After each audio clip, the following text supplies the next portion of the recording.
आर्य, आर्य ये सब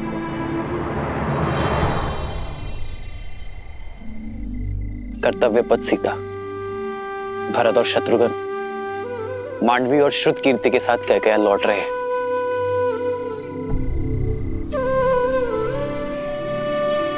आओ।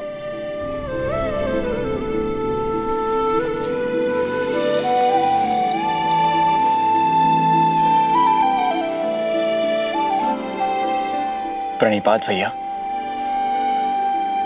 प्रणिपात माता।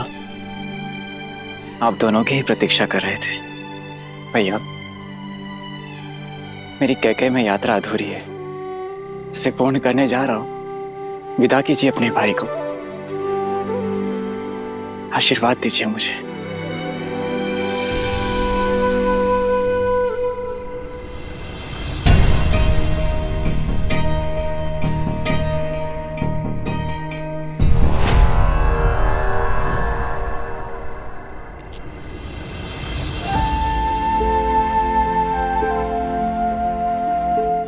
ये देखकर प्रसन्न हूं मैं भरत कि मेरा भाई उत्तरदायी हो गया है। केवल भरत भैया ही नहीं भैया, कोई और भी अपना उत्तरदायित्व समझ रहा है अब। तभी तो मेरे शत्रुघ्न के सामर्थ्य और समर्पण पर पूरी पुस्तक लिखी जाएगी। शासक हो तो सूर्य जैसा, जो अपना मार्ग स्वयं प्रदर्शित करता है। सूर्य के मार्ग पर चलना भरत। भैया, मेरा मार्ग तो सदैव आपके पद चिन्हों से होकर ही निकलेगा।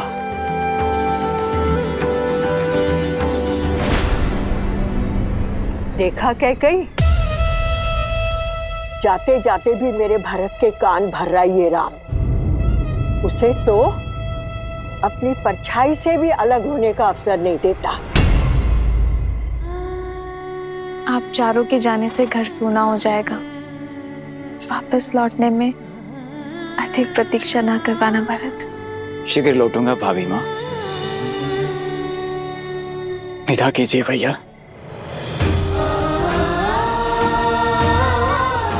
आशीर्वाद दीजिए। उठो भरत, अपना धर्म निभाना भरत। संबंध अपने आप निभ जाएंगे। विदा कर रहा हूं अपने छोटे भाई को। प्रतीक्षा करूंगा एक कुशल प्रशासक की। और मैं वही कुशल प्रशासक बनकर लौटूंगा।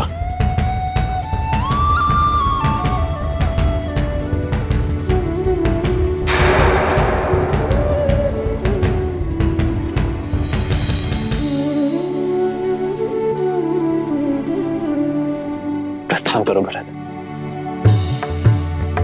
लक्ष्मण,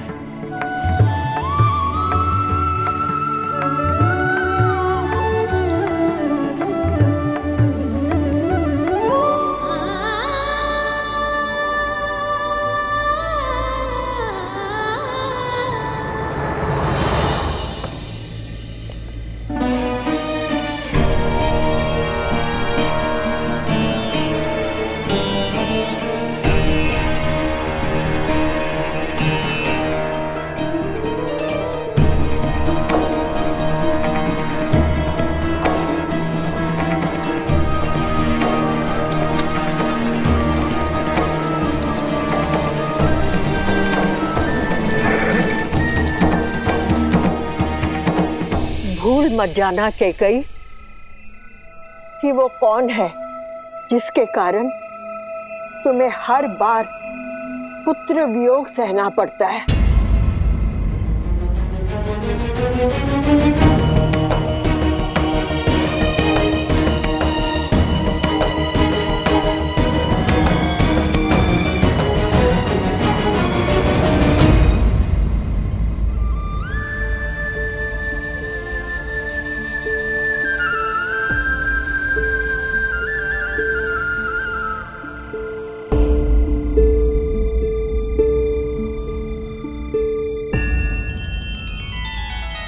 श्री रामचंद्र कृपालु भज मन हरण भव भय दारुणम्। नव कंज लोचन कंज मुख कर कंज पद कंजारो सिया राम सिया राम सिया राम सिया राम। आदर्श और मर्यादा की है ये कथा महापावनम काट मद श्री से मिला दे श्रीमद् रामायणम श्रीमद् रामायणम। सिया राम सिया राम सिया राम सिया राम।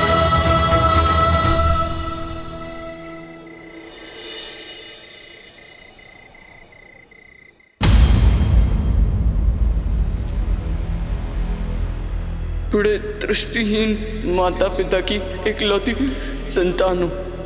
आप उन्हें जल पिलाने की तुमने दो अंधों के जीवन का सहारा छीना है। तुम भी अपनी आंखों के तारे से दूर हो जाओगे। अपने धर्म रक्षक पुत्र के वियोग में तरस तरस कर मरोगे तुम। ये बूढ़े दुखी पिता का श्राप है, श्राप है।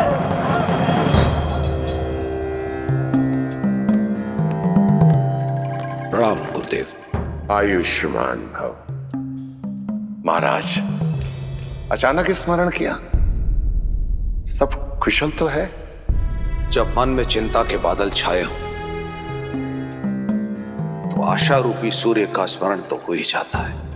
ऐसी कौन सी चिंता है जो अयोध्यापति को खाए जा रही है? चिंता तो कर्म फल है गुरुदेव। मेरी चिंता का कारण मेरे बाप से मिला वो श्राप है।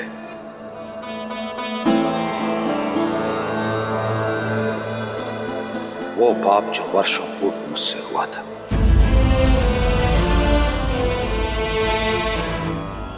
भय मृत्यु का नहीं है गुरुदेव। मृत्यु तो आनी ही है। भय तो मृत्यु के मार्ग का है। इस आयु में आकर पुत्र अपने पिता का सहारा बनते हैं, किंतु मेरे भरत और शत्रुघ्न फिर से मुझसे दूर हो गए।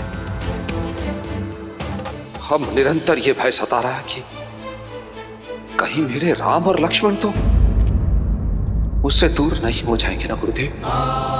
मेरा मार्गदर्शन करें। ये पल हर राजा के जीवन में आता है महाराज। अयोध्या की पताका लेकर आप बहुत लंबी यात्रा कर चुके हैं। ऐसे में थकान उचित है, और थकने के बाद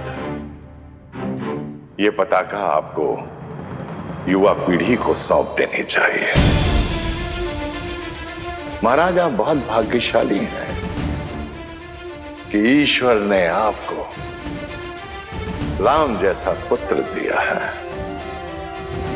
जो योग्य भी है और उत्तरदायी भी है, और प्रजा के बीच में जनप्रिय भी है। अपने धर्म और अपने शौर्य का परिचय पूरे संसार को दे चुके हैं। विवाहित भी है। मेरा आपसे अनुरोध है कि आप रघुनंदन को अयोध्या का सिंहासन सौंप दें और प्रजा के प्रिय राम को युवराज घोषित करें। अयोध्या की प्रजा ये देखने के लिए आतुर है।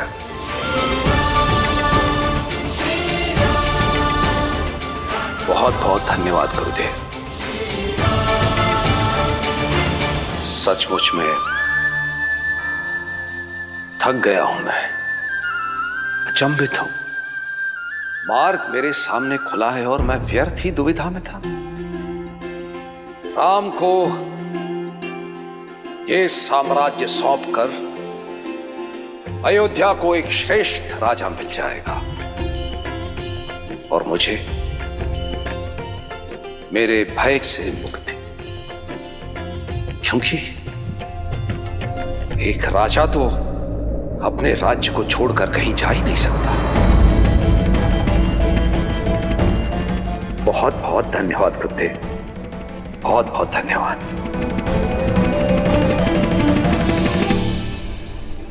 आप एक पुत्र की दृष्टि से देख रहे हैं, एक माँ की दृष्टि से भी तो देखिए। पुत्र के विवाह को 1 सप्ताह भी नहीं हुआ और उसे अपनी वधू के साथ अनिश्चित यात्रा पर जाना पड़ रहा है। कितनी पीड़ा में होंगी वो। माँ कैकेयी को मुझसे अधिक और कोई नहीं जानता सीता। उनके नेत्रों में केवल भरत से बिछड़ने की पीड़ा नहीं थी,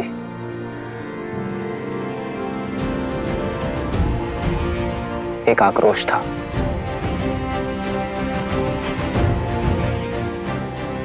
कुछ तो है सीता जो तेज बनकर उन्हें खाए जा रहा है। और फिर अपने पुत्रों की विदाई में पिताश्री भी उपस्थित नहीं थे। ये उनके स्वभाव से विपरीत है सीता। ईश्वर करे कि सब कुछ शुभ हो।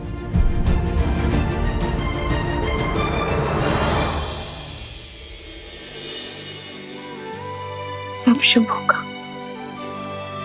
जब माता पिता की वेदना को समझने वाला पुत्र उनके पास बैठकर उनकी मन की सुनेगा। उचित कहा तुमने सीता, इस विषय पर पिताश्री से बात करनी चाहिए।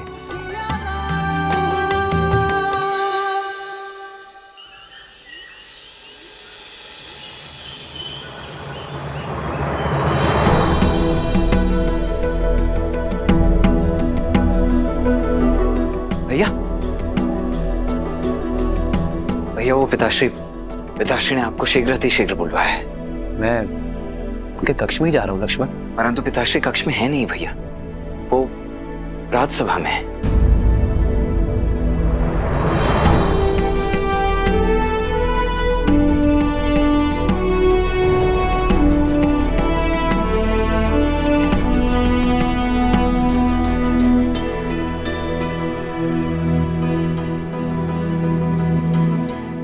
प्रणिपात पिताश्री। आयुष्मान भवा। प्रणाम आचार्य। यशस्वी भव। राम, मेरे पुत्र राम, यहां मेरे समीप हो।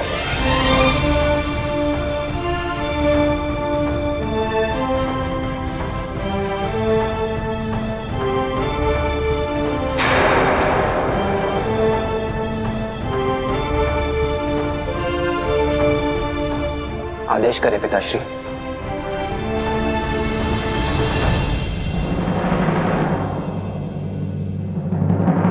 सभासदों, एक राजा का धर्म है अपनी अंतिम श्वास तक प्रजा और राज्य की सेवा करना। किंतु आपका ये दशरथ आयु और समय से जीत नहीं सकता। वृद्ध हो गया हूं मैं, इसीलिए गुरुदेव वशिष्ठ के परामर्श और अपने विवेक से मैं अपने ज्येष्ठ पुत्र राम को अयोध्या का अगला राजा, अयोध्या का युवराज घोषित करने का प्रस्ताव रखता हूं।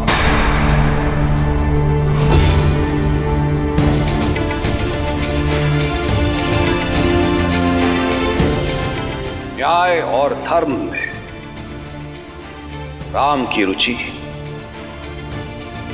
उसे इस सिंहासन का सबसे योग्य उत्तराधिकारी बनाती है। श्री रामचंद्र की, श्री रामचंद्र की, श्री रामचंद्र की जय, श्री रामचंद्र की, श्री रामचंद्र की, श्री रामचंद्र की, श्री रामचंद्र की, श्री रामचंद्र की। तुम्हारा क्या विचार है राम?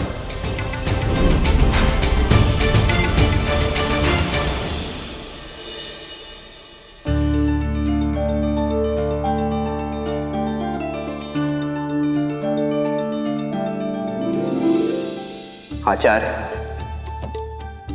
प्रजा राजा के लिए उसकी संतान होती है और एक संतान के लिए अपने पिता का निर्णय सर्वोपरि है। मेरे पिताश्री, अयोध्यापति महाराज दशरथ के आदेश का पालन करना मेरे लिए सौभाग्य है।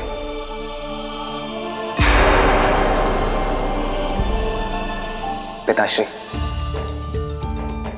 जिस विश्वास के साथ आपने मुझे ये उत्तरदायित्व सौंपा है, मैं प्रयास करूंगा कि आपसे सीख लेकर, आपके पदचिन्हों पर चलकर, मन, वचन और कर्म के साथ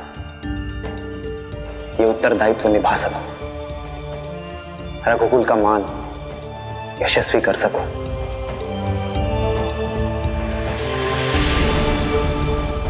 गुरुदेव, राम का युवराज अभिषेक कब कर सकते हैं हम?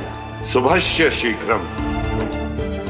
युवराज का अभिषेक कल ही हो सकता है।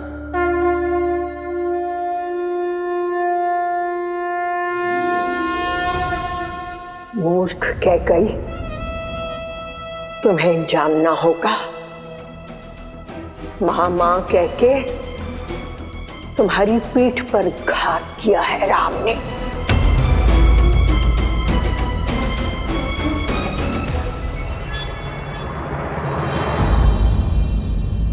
राम, मन में यदि कोई शंका हो तो कहो।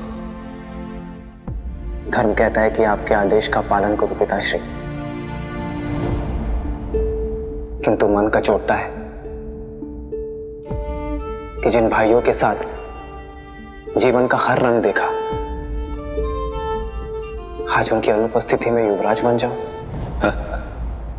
मेरा विश्वास करो, ये समाचार सुनकर सबसे अधिक प्रसन्नता उन्हें ही होगी। भरत और शत्रुघ्न कैकेयी की यात्रा पर हैं। मैं ये सूचना उन तक पहुंचाने का प्रबंध करता हूं। तो ये निर्णय रहा कि कल राम अयोध्या का युवराज बनेगा। राम के युवराज अभिषेक की तैयारियां आरंभ की जाएं। श्री रामचंद्र की, श्री रामचंद्र की, श्री रामचंद्र की, श्री रामचंद्र की।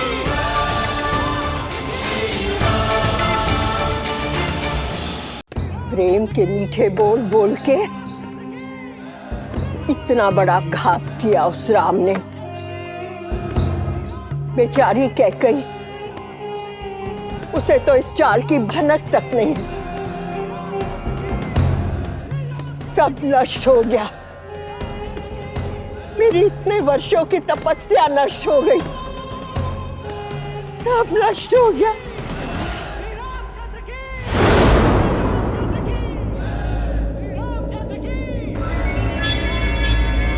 अचानक जय जयकारा क्यों हो रहा है?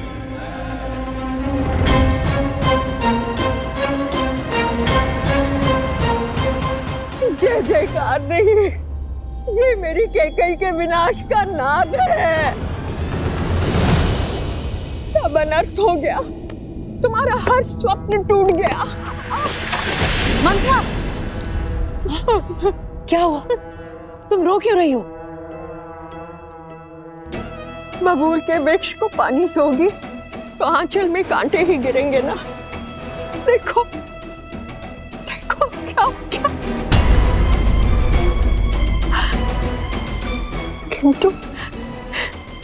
किंतु महाराज ने तुमसे परामर्श तो लिया होगा ना।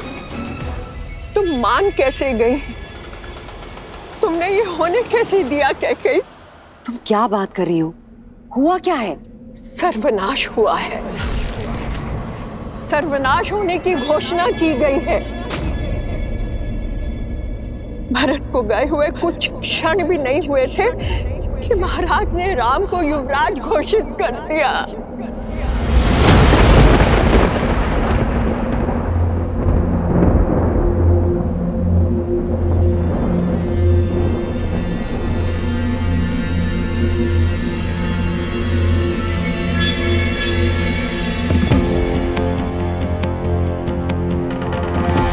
अब समझ में आया कि राम ने भरत को रोका क्यों नहीं।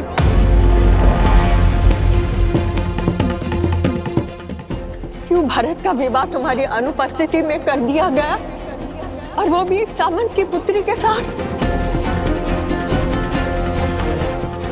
जानबूझकर किया गया छल है ये।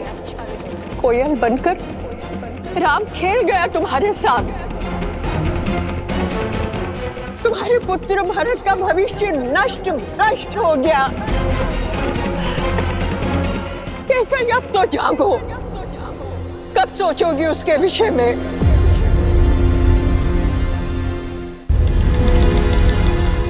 महाराज राम को युवराज बनाने की घोषणा कर चुके हैं। अपने कथन से कभी पीछे नहीं हटेंगे।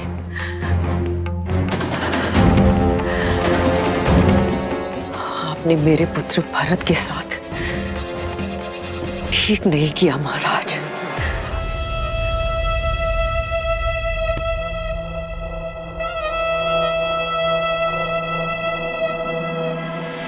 वचन से बड़े शब्द नहीं होते। कैसे वचन? वो वचन जो समरासुर युद्ध के पश्चात महाराज ने तुम्हें दिए थे। तुमने केवल अपने पति के प्राणों की ही रक्षा नहीं की, अयोध्या के महाराज के प्राणों की भी रक्षा की है। एक नहीं, 2 वर देता हूं तुम्हें, मांगो। तुम तो भोली हो, भूल गई, किंतु लौटकर तुमने मुझे बताया था और ये मैं नहीं भूली। कैकई, तुम्हारे पास जीत का ब्रह्मास्त्र है, क्योंकि महाराज सब कुछ हार सकते हैं, किंतु रघुकुल का मान और अपना दिया हुआ वचन नहीं हार सकते। भाग्य से एक अवसर मिलता है और तुम्हारे पास तो 2 हैं।